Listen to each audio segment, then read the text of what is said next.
ভাবো যে অসম জাতীয় পৰিষদ দলে ল'ব।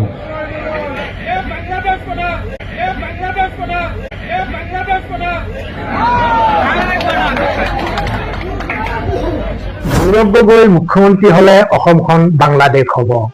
এই ধৰণৰ সংলাপ কিছুমান দেখি আছো একেদিন সামাজিক মাধ্যমত।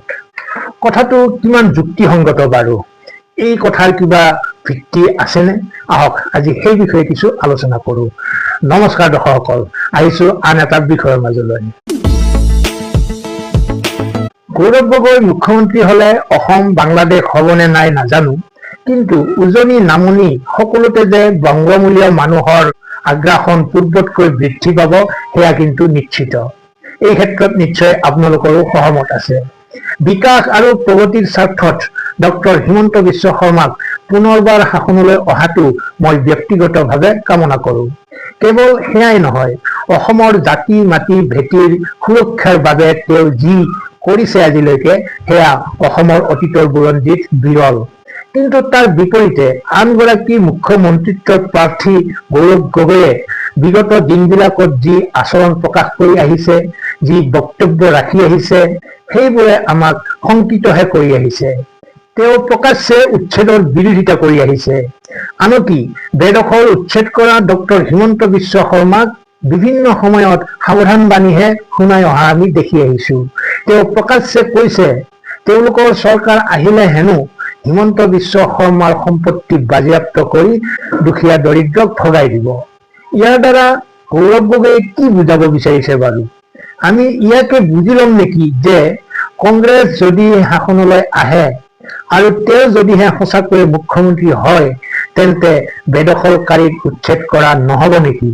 যিবোৰক উচ্ছেদ কৰা হল এতিয়ালৈকে সেইবোৰ উভতি গৈ পুনৰ সংস্থাপিত হবগৈ নেকি? মই ভাবো সেইবোৰতো সৰু কথা। তেওঁৰ আগমনে বেদখলকাৰীসকলক ইমানেই উৎসাহিত কৰিব যে পূৰ্বৰ অভিলেখ ভংগ কৰি বাকী ৰোৱা অৱশিষ্ট খালী মাটিবোৰতো বহিবগৈ তেওঁলোক। গৌৰৱ গগৈয়ে সঘনাই মুখলৈ অনা আন এটা সংলাপ হল তেওঁ হেনো ভয়মুক্ত নতুন বৰ অসম এখন গঢ়িব বিচাৰিছে। ভয়মুক্ত অসম গঢ়িব, তাৰ মানে এতিয়া অসমখন ভয়যুক্ত হৈ আছে নেকি? আপোনালোকে মোক কওকচোন, আপোনালোকে কিবা ভয় আশংকা আতংকত দিন অতিবাহিত কৰি আছে নেকি হিমন্তৰ চৰকাৰৰ দিনত? তেন্তে কোন আছে ভয়ত? কাক সাহস দিবলৈ ভয়মুক্ত অসম এখন গঢ়াৰ কথা কৈ আছে গৌৰৱ গগৈয়ে?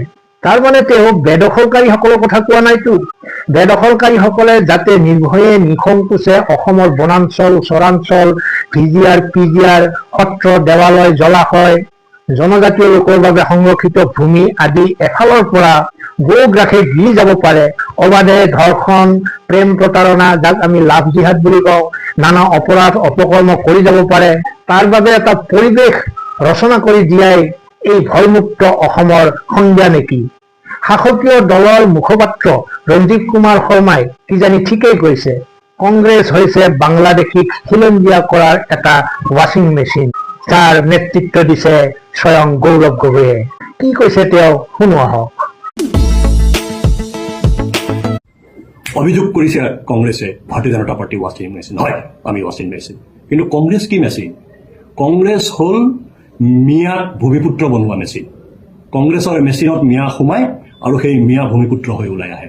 অসমৰ ৰাজনৈতিক ভৱিষ্যত অন্ধকাৰলৈ ঠেলি দিয়া, অসমৰ চৰকাৰী ভূমি বেদখল কৰা, কাজিৰঙাৰ গড় হত্যাকাৰী, অসমৰ সত্ৰভূমি বেদখলকাৰী মিয়াক খিলঞ্জীয়া ভূমিপুত্ৰ বনোৱা মেচিনটোৰ নাম হ'ল কংগ্ৰেছ। কংগ্ৰেছ দলে তেওঁলোকক ৰাজনৈতিক আশ্ৰয় দিছে, তেওঁলোকক ৰাজনৈতিক প্ৰভুত্ব স্থাপন কৰাৰ সুবিধা দিছে, অৰ্থনৈতিকভাৱে তেওঁলোকক স্বাৱলম্বী কৰাৰ কাৰণে সহযোগ কৰিছে। কংগ্ৰেছ হ'ল মিয়াক খিলঞ্জীয়া বনোৱাৰ মেচিন, আৰু ভাৰতীয় জনতা পাৰ্টি হ'ল ভাৰতবৰ্ষৰ সকলো সনাতনী মানুহক অসমীয়া মানুহক একত্ৰিত কৰি এক সমৃদ্ধ ভাৰত বনোৱাৰ মেচিন। দৰ্শকসকল, ৰঞ্জিত শৰ্মাৰ বক্তব্যৰ ওপৰত আপোনালোকৰ মন্তব্য কমেণ্ট বক্সত লিখিবচোন। যি নহওক, গৌৰৱ গগৈৰ আন এটা টাৰ্গেট হৈছে বৰ অসম গঢ়াৰ টাৰ্গেট।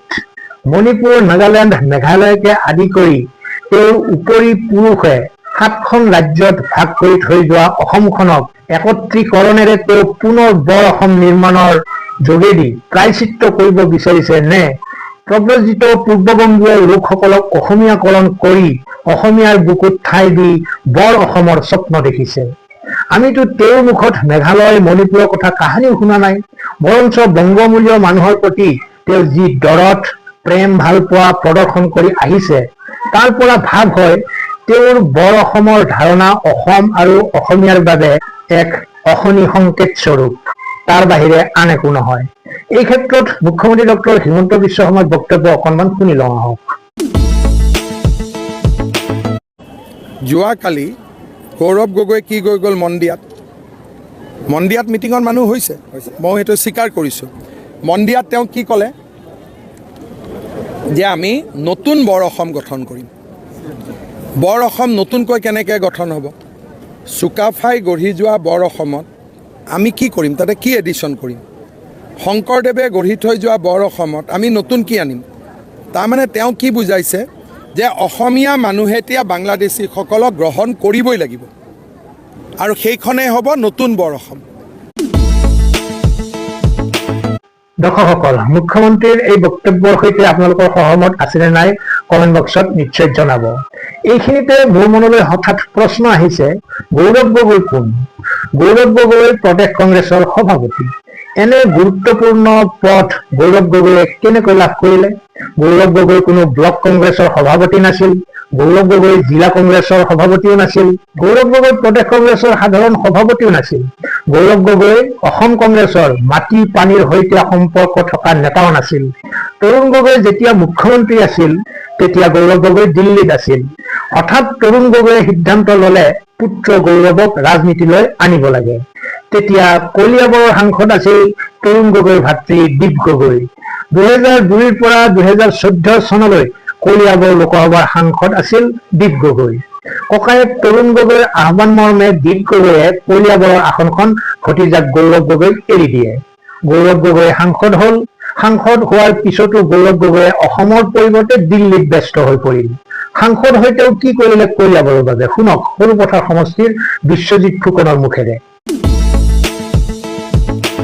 গৌৰৱ গগৈক মই সুধিছিলোঁ কেইটামান কথা, বেলেগকেইটা বাদ দি মই তেওঁক এটা মাত্ৰ উদাহৰণ দিবলৈ কৈছিলোঁ য'ত তেওঁ 10 বছৰত 50 কোটি টকা সাংসদ পুঁজি পাইছিলে, 8 লাখ 10 লাখ টকা খৰচ হোৱা এটা অনুষ্ঠান য'ত তেওঁ দিছে বুলি তেওঁৰ নামটোও জিলিকি আছে বা অনুষ্ঠানটোও জিলিকি আছে। তেওঁক সেই প্ৰশ্নটো সোধোতে তেওঁ উত্তৰ ক'লে যে অসম নাগালেণ্ড সীমান্তত বহুত সমস্যা আছে। তেওঁ 10 বছৰৰ আগতে কংগ্ৰেছ চৰকাৰ আছে বুলি কৈছে, হয় 10 বছৰ আগতে কংগ্ৰেছ চৰকাৰ আছিল, কিন্তু 2 বছৰৰ আগতে তেওঁ ইয়াৰ সাংসদ আছিলে সেই কথাটো তেওঁ পাহৰি গ'ল।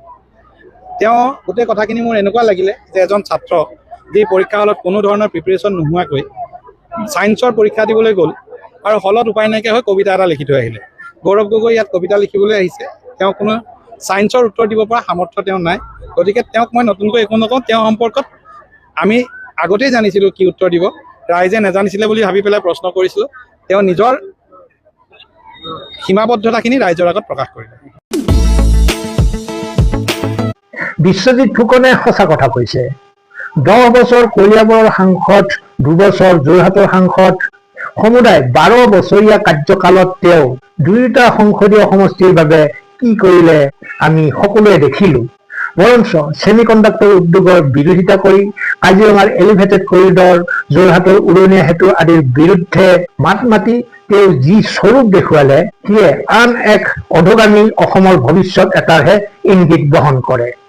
গৌৰৱ গগৈক মনে প্ৰাণে ভাল পোৱা, গৌৰৱ গগৈ আহিলে অসমখন সৰ্বাংগ সুন্দৰ হ'ব বুলি ভবা লোকসকলে হয়তো মোক কুকুৰে কাঁইট নোখোৱাকৈ কমেণ্ট বক্সত গালি দিব।